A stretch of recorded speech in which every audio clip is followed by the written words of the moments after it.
Değerli seyirciler, arkadaşlar merhaba, ben Murat Bozdoğan. İsviçre'den hepinize kucak dolusu selamlar gönderiyorum. Bugün günlerden cuma, tabii ki hepimize hayırlı uğurlu bir cuma günü olur inşallah.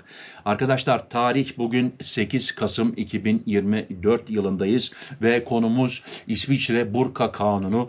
Ocak ayından sonra bakın İsviçre'de yaşayanlara veya İsviçre'ye gelenlere bazı şeyler değişecek. Lütfen sonuna kadar inceleyin. Bundan evvelki videoda biliyorsunuz banka kasasından çalınan altınlar üzerinde bir video yaptım, haber verdim size. Arkadaşlar, öncelikle söylemek istiyorum, bu haberleri ben de size haber sitelerinden okuyorum. Orada iki yanlışlık oldu. 20 milyon denmişti, 20 milyon TL denmişti. Bir arkadaşımız, teşekkür ederim kendisine yorum için, bunu hemen anlamış. 1 kilo altın, şu anda not aldım, onun için buraya bakıyorum. 1 kilo altın 80 bin euro yapıyor. Arkadaş da euro üzerinden hesapladığı için, onun için euro üzerinden söylüyorum. 8 kilo altın 640 bin euro yapar. Bugünkü euro TL kurumuz 37 TL.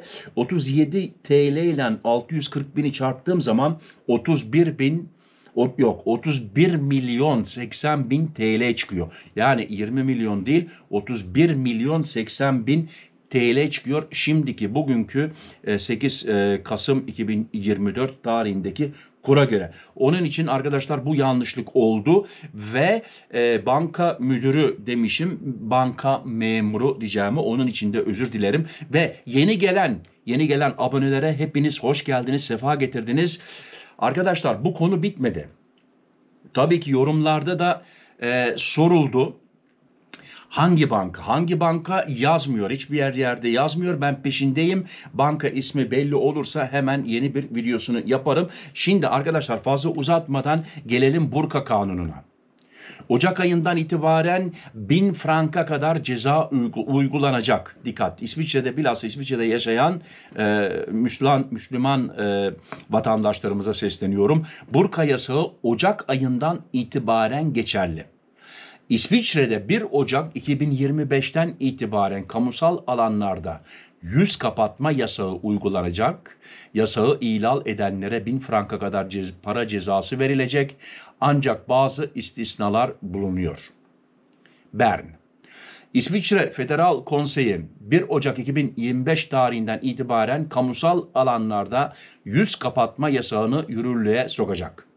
Burka ve benzeri örtünme türlerini kapsayan yasa, 2020'de halk oylamasında kabul edilen Burka inisiyatifinin sonucu olarak uygulamaya geçiyor. Yasaya aykırı davrananlara 1000 franka kadar para cezası verilecek. Ancak cezanın önceden ödenmesi durumunda 1000 frank indirim sağlanacak. Çok da iyi niyetliymiş bunlar. 100 frank indirim var. Komik bir şey. Federal Konsey, sağlık nedenleriyle maske takmak, dini etkinliklerde yüz kapatma ve geleneksel festivaller gibi bazı durumlar için istisnalar getirdi. Aynı şekilde kış sporlarında ve cosplay gibi sanatsal etkinlerde yüz kapatmanın da yasa dışında tutulacağı açıklandı. Buna biraz sonra hemen tekrar geri döneceğim arkadaşlar, açıklama yapacağım. İsviçre'de gösteri ve protestolarda yüz kapatma yasağına yönelik de esneklik tanınacak. Toplantı ve ifade özgürlüğü bağlamında güvenlik gerekçesiyle yüz kapatma ihtiyacı olan kişilere yetkililerden izin almak şartıyla bu hak tanınacak. Arkadaşlar, haberimiz Posta Gazetesi, İsviçre'den Post Gazetesi'ne çok çok teşekkür ederiz bu değerli haber için. Bizi bilgilendirdiler. Onun için önlemlerimizi alalım arkadaşlar. Şimdi bazı, tabii ki bazı yerlerde bu kanundan da kaçabiliriz diye okuduk şimdi. Maske takabilirsiniz. Başörtüsü zaten serbest. Yasak olan arkadaşlar, yasak olan tam burka. Yani sırf gözleriniz gözüküyor, o yasak. Ama başörtüsüyle gezmek yasak değil. Tabii ki okuduk, bakın, kış sporu yapıyorsanız, dağlarda kayak kayıyorsanız dağ merkezlerinde, oralarda da tabii ki yüzünüzü kapattığınız zaman gözlükle, şapka mapka, sırf gözleriniz gözüküyor. O da bu İsviçreliler için burka anlamına gelmiş oluyor. O da serbest. Tabii ki İsviçrelilerin, Avrupalıların Fastnacht bayramları var. Burada yaşayanlar bilir. Orada maskeli filan böyle gezi yapıyorlar. Yollarda gösteriş yapıyorlar. Müzikli, danslı. O zaman da yüzünüzü tamamen kapattığınız zaman o zaman da ceza ödemeniz gerekmiyor. Yani